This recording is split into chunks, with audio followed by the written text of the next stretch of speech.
일본이 여전히 지금도 과거의 역사를 부인합니다. 그들의 역사 왜곡은 현재 진행형이라 할 수 있습니다. 지난날의 과오를 반성하기보다는 그것을 부인하고 혹은 그것을 미화시키려는 그런 모습을 보입니다. 현재의 유익을 따라서 과거의 역사를 인정하지 아니하려는 모습은 비단 일본만의 모습은 아닐 것입니다. 중국이나 심지어는 우리나라에서도 있는 그런 일입니다. 역사는 사실이긴 하지만 그 사실을 바라보는 사람의 관점에 따라 이 역사는 평가되기에 힘 있는 자들의 역사라고 말할 수 있습니다. 오늘 우리가 읽은 이 본문은 그 당시 가장 힘 있는 사람에 의하여 펼쳐진 하나의 성폭력 사건입니다. 하나의 사건으로 끝나지 아니하고 여기에 그들의 가족들을 향한 2차 가해는 물론 이 사건을 은폐하려 했던 그런 치졸한 사건에 불과합니다. 만약에 성경을 다윗과 그의 측근들이 썼다면 이 부분에 대해서는 아마 손대고 싶은 유혹이 가득했을 것입니다. 그때나 지금이나 이스라엘 역사에서 가장 존경받는 왕 다윗이 저지른 끔찍한 실수이기 때문입니다. 그러나 성경은 다윗이 어떠하건 간에 그의 삶의 모든 부분들을 사실적으로 하나하나 묘사합니다. 위대한 왕의 민낯까지 공개를 하면서 하나님은 우리에게 이렇게 말씀을 하시는 것 같습니다. 봐라, 다윗조차도 이렇게 불완전하지 않느냐. 어느 누가 하나님 없이 스스로 구원을 받을 수 있겠느냐. 그리고 더 나아가 하나님은 이러한 사람들의 심각한 죄에도 불구하고 여전히 은혜를 베푸시는 자비로우신 분이시다라고 알려주고 있습니다. 하나님께서 이 다윗의 역사를 통해서 이제 그동안 보여주었던 다윗의 늘 상승하던 그런 모습은 주춤합니다. 그리고 이제 하향하는 다윗의 여러 가지 연약하고 부족한 모습들에 대해서 기록하기를 시작하십니다. 오늘 본문의 시작은 이렇게 이야기를 하죠. 그 해가 돌아와 왕들이 출전할 때가 되매 다윗이 요압과 그에게 있는 그의 부하들과 온 이스라엘 군대를 보냈다라고 말입니다. 이스라엘 내의 모든 남자는 전쟁할 때가 되매 다 전쟁터로 갔는데 유일하게 남은 한 남자가 있었는데 그가 바로 다윗이었다. 이런 식으로 말을 합니다. 이 당시 이스라엘 사람들은 농한기가 되면 전쟁을 하곤 하였는데요. 보통 봄에 전쟁을 많이 치렀다라고 합니다. 다시 말하면 그 해가 돌아왔다라는 것은 농사를 이제 잠깐 쉴 수 있는 그때 10장에서 시작되었던 암몬과의 전쟁을 마무리하기 위해서 다윗의 군사들이 다 파견된 그런 상황이었습니다. 보통 같으면 다윗은 늘 군대를 이끌고 전쟁을 치렀습니다마는 이 전쟁만큼은 다윗이 혼자 왕궁에서 쉬고 있는 때였습니다. 아람과의 전쟁에서 크게 승리한 이후라 암몬과의 전쟁은 군사들에게 맡겨도 된다라고 그렇게 방심하였었던 것 같습니다. 그런데 이 방심이 다윗에게 인생 최대의 위기를 지금 가져다 주고 있습니다. 다윗이 골리앗을 만났을 때보다 사울에게 쫓길 때보다 혹은 블레셋에 투항하여 이스라엘과 어쩔 수 없는 전쟁을 치러야 했을 그런 상황보다 훨씬 더 위기의 상황이었습니다. 그러나 다윗은 그 사실을 깨닫지 못하고 있습니다. 왜냐하면 방심하고 안일했기 때문에 그렇습니다. 한날 다윗은 늦게까지 아마 침상에 있다가 저녁 때가 다 되어서 그곳에서 일어나 창밖 주위를 둘러보던 중이었습니다. 그러다가 갑자기 한 여인이 목욕하는 모습을 보게 됩니다. 눈으로 들어온 그 상황에 정욕이 발동한 다윗은 그 여인을 데려오게 합니다. 그리고 그와 잠자리를 같이 합니다. 그러고는 돌려보내지요. 그러고 나서 얼마 뒤에 그 여자가 임신하였다라는 소식을 듣게 됩니다. 이런 일련의 모습들을 보게 되면 이전의 다윗과는 너무나도 다른 모습을 보게 됩니다. 이 다윗의 모습은 일상의 무료함에 찌들어버린 백성의 것을 빼앗는 일에 아무렇지도 않게 행하던 폭군들의 모습에 똑같기 때문에 그렇습니다. 다윗은 밧세바의 임신 소식을 듣자마자 그의 명석한 두뇌를 돌리기 시작합니다. 하나님을 찾고 찾았던 다윗의 모습은 온데간데 없고 그의 뛰어난 머리를 굴려 어떻게 하면 이 사실을 무마시킬 수 있을까 여기에 몰두하고 있는 모습입니다. 즉시 그의 남편 우리아를 소환합니다. 여러 가지 좋은 말들로 음식들을 내어주면서 우리아로 하여금 그의 집으로 가서 쉬도록 만듭니다.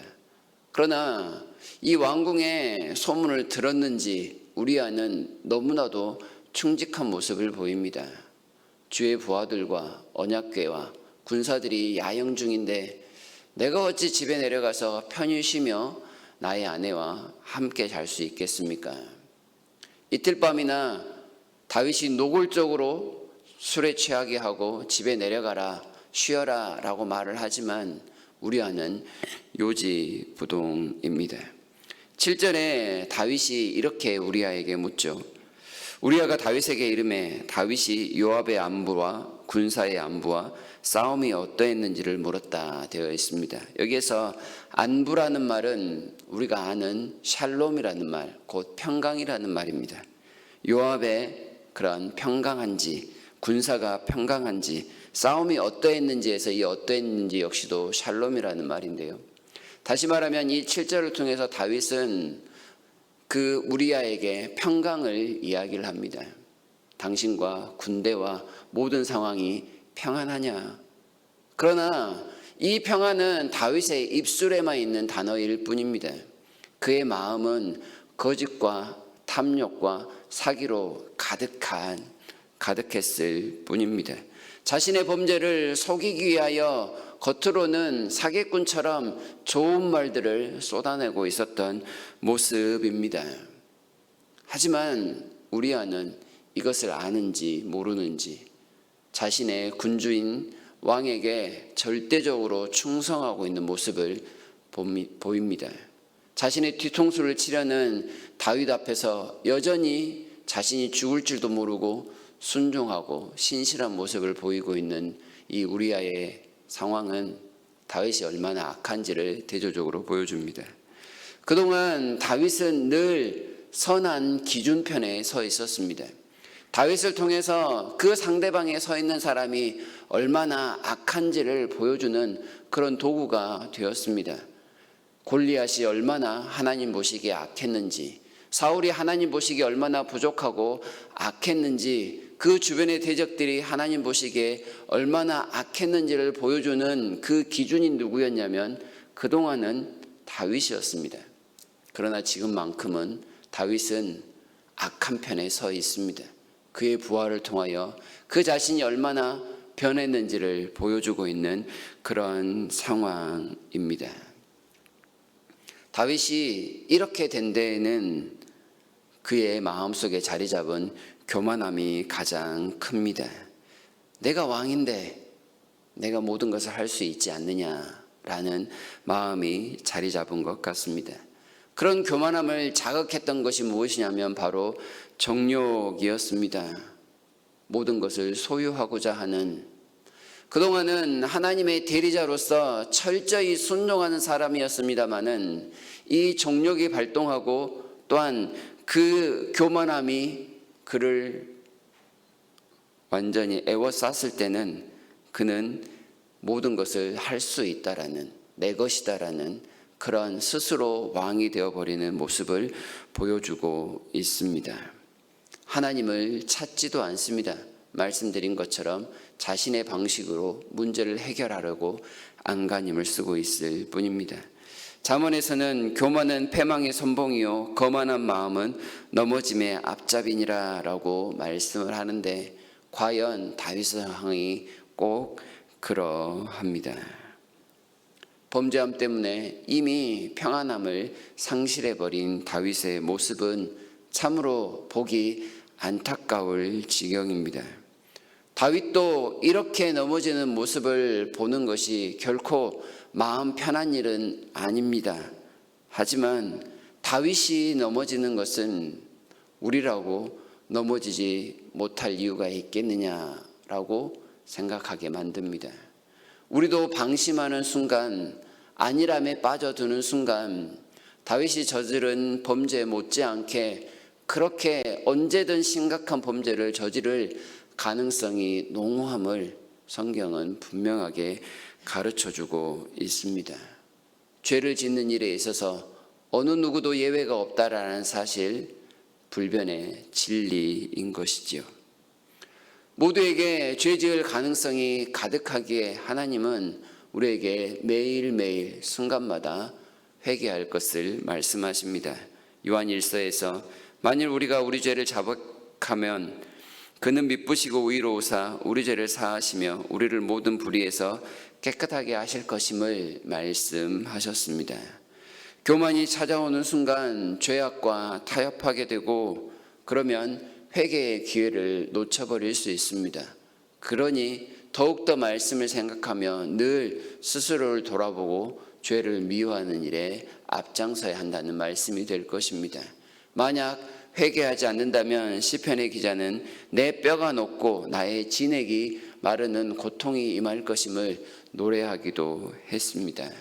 죄는 가만히 두어서는 안 되며 아무리 작은 죄라도 용납하고 넘어가서는 안 됨을 우리에게 분명하게 말씀하여 주고 있습니다. 이 새벽에 하나님께서 우리의 마음을 정결하게 해주시도록 간구하며 나아갔으면 좋겠습니다. 작은 것도 타협하지 아니하고 하나님 앞에 여전히 깨끗함을 유지할 수 있도록, 일상적인 일일지라도 나의 머리를 굴려 내 스스로 해결하는 노력이 아니라 하나님의 도움을 구하며 하나님의 해결을 바라며 하나님 앞에 자복하는 심령으로 정직한 마음을 주시도록 기도했으면 좋겠습니다. 그리하여 순간순간마다 하나님을 찾는 일에, 하나님의 도우심을 구하는 일에 오늘도 소홀함이 없이 하나님 앞에 담대함으로 나아가시는 저와 여러분 모두가 되었으면 좋겠습니다.